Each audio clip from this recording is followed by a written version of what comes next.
Hello and welcome to the latest in a series of the CHS Masterclasses. And in this masterclass, I'm going to attempt to make some kind of sense out of the 2020 US presidential election. I say I'm going to attempt to do so. I can't guarantee I will be able to, only because nobody else seems to be able to do so either at this moment of time. But anyway, let's see how we get on. First of all, I thought it'd be a good idea just to go through some of the basics about actually how you get to become elected as the President of the United States, only because it's a different system to that operated throughout the rest of the modern democratic world. Now, in most states, when you go to polling day, at the end of the voting, all the votes are tallied up and the candidate with the most votes straight away becomes elected. For the White House, it runs in a slightly different way because you go and you vote, the votes are counted up at the end of the day, and you've got a pile, and the candidate who actually has the most votes in that pile doesn't automatically become elected. All those votes do is decide which way the members of the Electoral College should vote in that particular state. And the Electoral College is made up of the great and the good figures across the United States, and it's they, in December, who formally get to decide who becomes President of the USA. And what they should do, in theory, is to look at how many votes each candidate has got in their state, look at who's won that state, and cast all of their votes for that single candidate.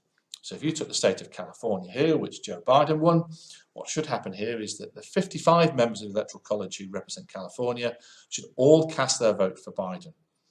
And that happens in almost every occasion.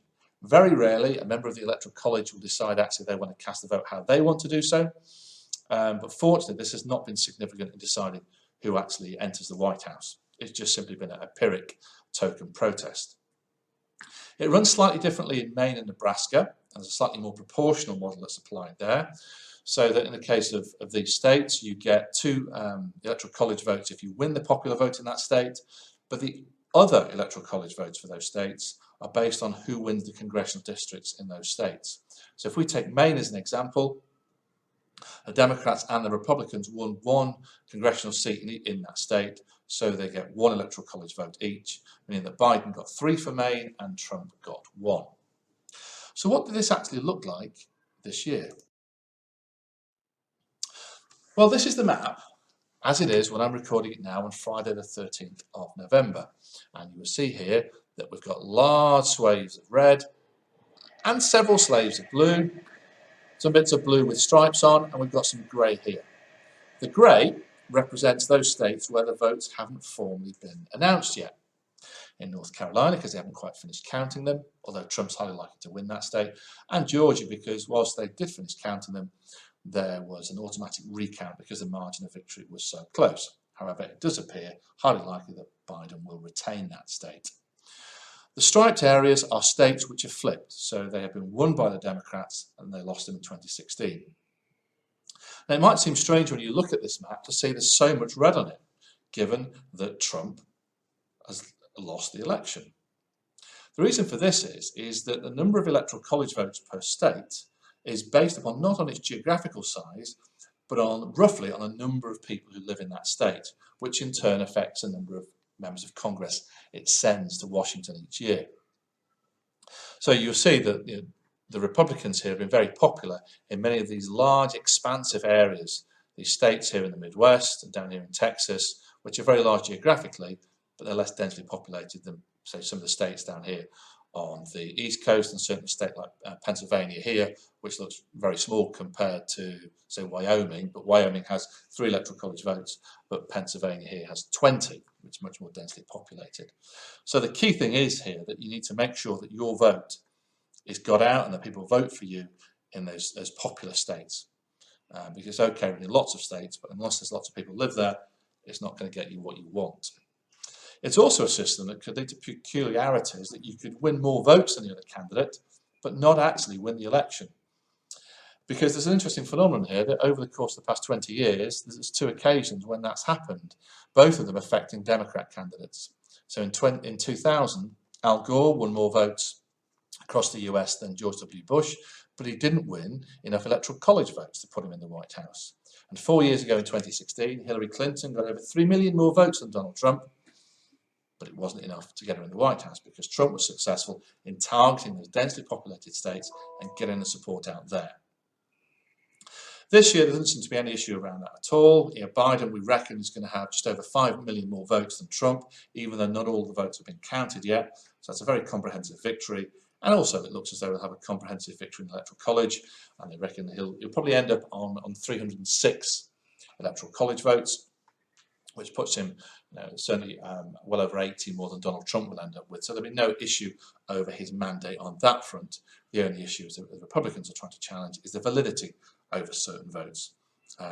Legal challenges which, at the time of speaking, don't appear to be having any traction. So the question then to explore is why did Biden win? Because in many ways it was something of a surprise. If we were to think back to January of this year, most commentators, most political gurus would have put all they had on Trump winning a second term. The economy was prospering. He appeared to be a strong leader. He had achieved some success in terms of foreign policy, particularly in the Middle East. And for all his rather sort of cartoonish impression, he seemed to be doing what people wanted of a Republican president. Get the taxes low, get the economy prospering, get people back in work and present as a strong America in the international domain. However, we're in a very, very different situation now. And of course, Trump has lost. And it's very rare for a sitting president to actually lose an election and to lose it as comprehensively as he did. So why is this the case? The first explanation might appear surprising, because if we think about elections, we think about campaigns, and when we think about campaigns, we think about tens, hundreds of millions of dollars being spent on them. But I'm not sure whether this campaign made that much of a difference. Certainly, Biden didn't run an innovative campaign. If we think back to Trump in 2016 and how he used Facebook to target voters and get his message across, we think about Obama with his team of sort of internet pioneers, and even George W. Bush in 2000, where he used his dedicated team of fundraisers, almost a pyramid scheme of supporters he was able to build up, enabling him to get the vote out. Biden didn't do anything of that which was in any way innovative. And in many ways, he ran an anti-campaign. He didn't hold mass rallies. He held political meetings where there was nobody there apart from a cameraman. And when he did have voters in meetings, they tended to be in cars. And this appeared to be a deliberate strategy. I think, one, because of the restrictions that COVID placed upon him, and to get across the message that he would be responsible in response to COVID. And two, because certainly those people around him, high up in the Democratic Party, were worried that the more that Biden campaigned, the more likely he was likely to make gaffes, to misspeak, something that he had a track record of doing. So if it wasn't the campaign, what else could it have been? And maybe this is it, and this is the second major reason which I'm going to put forward here, that maybe Biden's great strength is that he wasn't Donald Trump.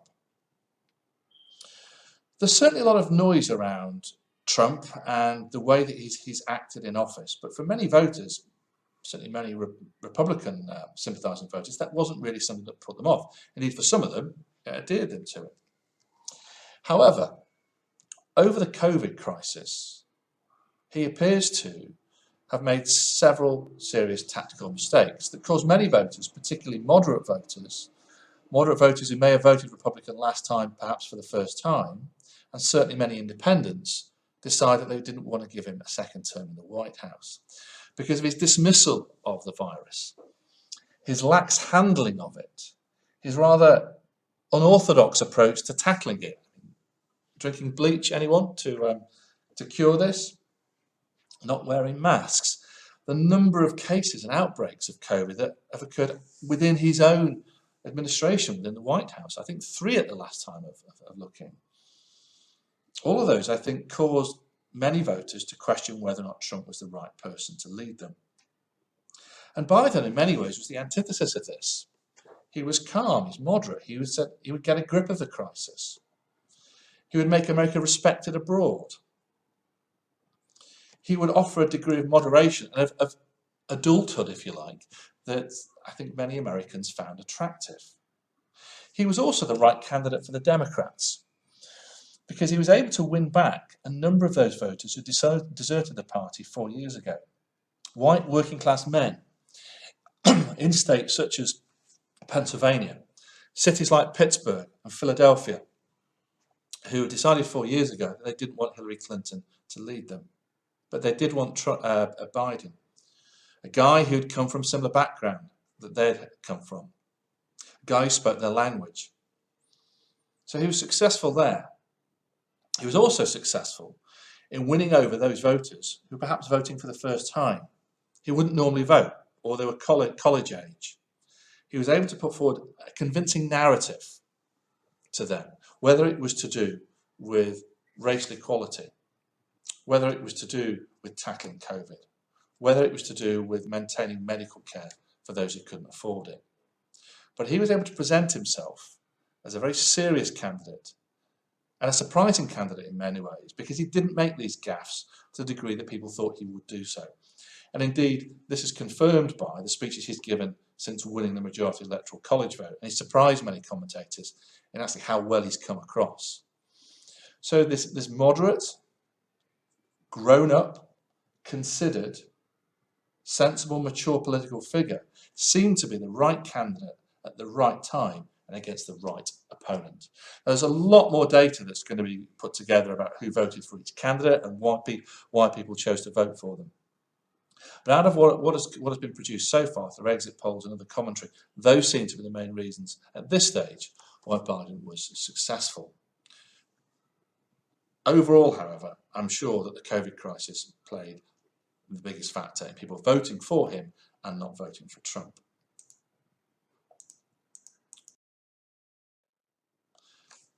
That's where we are at the moment, where Biden has got the majority electoral college, majority of the popular votes. He's given his speeches, accepting the popular will, but still it's not clear about what's going to happen next. Now, in theory, this is what should happen. What should have happened is that the candidate defeated gives a very gracious concession speech, thanking the voters for their support, thanking their team, but willing the American people to get behind the new president, the president-elect. It's a long tradition of this happening, and it's, however, not always happened as it has done this year. What would then happen is that the US General Services Administration says officially he was won, and they help to work with the transition team, which the winning candidate has put into place.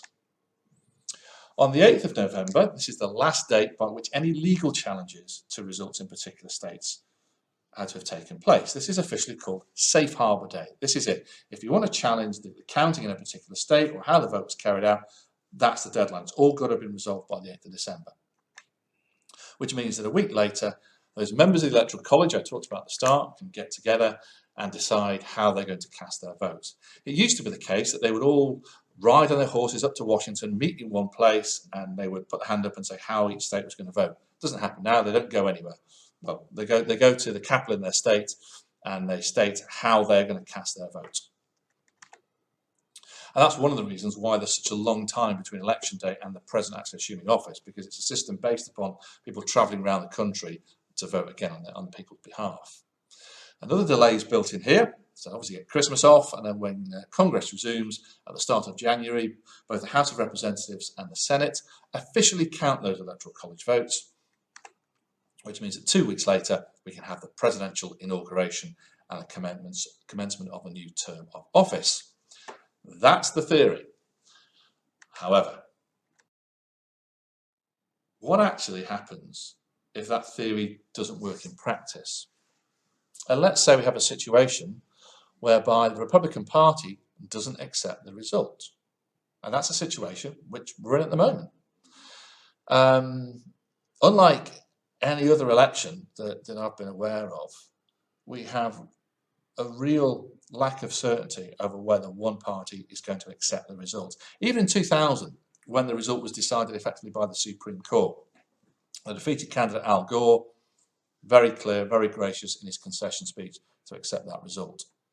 I'm not sure that's where we are now. So there are three legal routes which the Constitution and congressional law suggests could be enacted. if the Republicans don't accept the result. Okay. The first one is taken from the US Constitution, from Article 2. So it says that if a party doesn't accept the result, each state shall appoint in its own legislature a number of electors equal to the whole number of senators and representatives to which the state may be entitled in the Congress. So what they're saying here is that the Electoral College members could be sacked, and the state legislature, let's say in California, all those electors in California could be sacked, and the legislature in California will decide to appoint some new electors, and that they will decide where those votes should go. Okay, now that might help to a degree if you have one party that controls more legislatures across the country in each state than another, then yeah, you could end up with a majority. But it might not result in that. Another solution is provided by the 12th Amendment of the US Constitution. And this was passed in 1804 after a political stalemate in the 1800 presidential election that ultimately resulted in Thomas Jefferson taking office. What this amendment suggests is that the election could be decided by the House of Representatives. Not each individual member of the House of Representatives, but each state's collection of representatives would have one vote each. So in California wouldn't have 50 odd votes in there. In fact, it would have one vote, and New York would have one vote, and Ohio would have one vote, etc. Where this could be important is that if one party controlled, if you like, more states than others. So at the moment, the Democrats have got more votes in the House of Representatives, more congressmen in the House of Representatives than Republicans. But they actually won fewer races statewide across the country. And it's only because they've won states such as California to a greater number than Republicans have that they've got more congressmen in the House of Representatives. So again, if we have one vote per Senate delegation in the House of Representatives, then it's likely that Republicans would choose for Trump to stay in office. I don't think that's going to be a likely outcome. Okay. The other alternative that the Americans could follow is to enact the Presidential Succession Act of 1947. And this was something that was initiated and signed off by Harry S. Truman, the president from 1945 until 1952. And he was concerned that if both the president and vice president were incapacitated, who should then take office? Or indeed something should happen leading to political paralysis between election day and inauguration day. Previously what had happened was that the Secretary of State, who'd been appointed by the president, or other members of the cabinet would step in to be president. And Truman felt this wasn't appropriate. Who should take over as president shouldn't be a political appointee, but in fact they should be somebody who'd been elected. So what this Presidential Succession Act laid down is that if the president and vice president weren't able to take office for whatever reason, it would be the Speaker of the House of Representatives who should become the president. So if we have a situation here where we have the sitting president, Trump, doesn't accept the result, and it can't be resolved in any other way, then the individual who would take the oath of office on the 20th of January 2021 would be Nancy Pelosi, the Democratic Speaker of the House of Representatives. An outcome that I don't think either Biden or Trump would want. So that's, if you like, the theory of what could happen next if this political paralysis continues. And this is likely to lead to further legal challenges because one party might prefer that the Succession Act is enacted and followed. The other party might prefer to go back to the amendment to the US Constitution. And this is I suppose, the issue sometimes with written constitutions, that what is written at one point might have to be implemented 200 years later, and it might not be fit for purpose at that point. It might also contradict what's been passed in statute law as well, which is a situation the Americans seem to have at the moment. So there are routes that might provide a way out of a political paralysis, but I'm not sure any of them are necessarily going to lead to a swift resolution. But of course, there is another problem we have. That at the moment, we have Joe Biden. He's got his transition team in place. He's got his chief of staff appointed. He's appointed his cabinet ready to take office. And Trump shows no sign whatsoever of leaving So what could happen? And let's say, for example, they can't agree whether they're going to use the 12th Amendment, go back to Article 2 of the Constitution, or the Presidential Succession Act. We could have this rather ridiculous situation that on Inauguration Day, President Biden swears the oath of office, but President Trump hasn't left office and actually decides to go ahead with Mike Pence and have his own alternative inauguration, an unofficial inauguration, leading to a situation where we have two presidents in power. Sounds ridiculous, but it could happen. And actually, you could point to an example from the 14th century where a similar situation occurred, not in America, but in the papacy, where we actually had two popes from the end of the 14th century for about a 30-year period. We had a pope based in Rome and a pope based in Avignon, and this was called the Great Schism. And it even got worse because before it was all resolved, we actually had three popes claiming to be the official pope. And at that point, you actually had some countries following one pope and other countries following the other pope. So what can happen here? We have two presidents, and those states with a Republican governor might decide to follow what President Trump says, and other states with a Democrat governor following what President Biden says. Now, obviously, that's ridiculous, and that's not sustainable. But even within American history, we had a situation where some American states didn't accept the election result and decided to break away, to secede from the Union. And that's what happened towards the end of 1860 and again in the first months of 1861. And of course, this led to a civil war because the political candidate who'd won the 1860 election, Abraham Lincoln, decided he didn't want the Union to break up. So he fought a war to keep the Union together. Now, I don't wish to be apocalyptic by suggesting that civil war is on the horizon here, but there is the real risk of a constitutional crisis here if some states don't choose to accept the election. There is, however, a way out of this. And the way out is that the Chief Justice of the Supreme Court ultimately decides who should be president. And that presents an interesting dilemma because the Supreme Court's role is to interpret and uphold the US Constitution. The Supreme Court appointees, however, are political. And the Supreme Court at the moment heavily weighs in favour of conservatives. So what happens next? And this is like that question of sport round, but in this case, I don't have an answer. All we can hope at this stage is that common sense is shown by all concerned. And there have been some slight indications that some Republicans are accepting the result. But maybe it will just take more time for the sitting president to accept political reality and follow the will of the American people.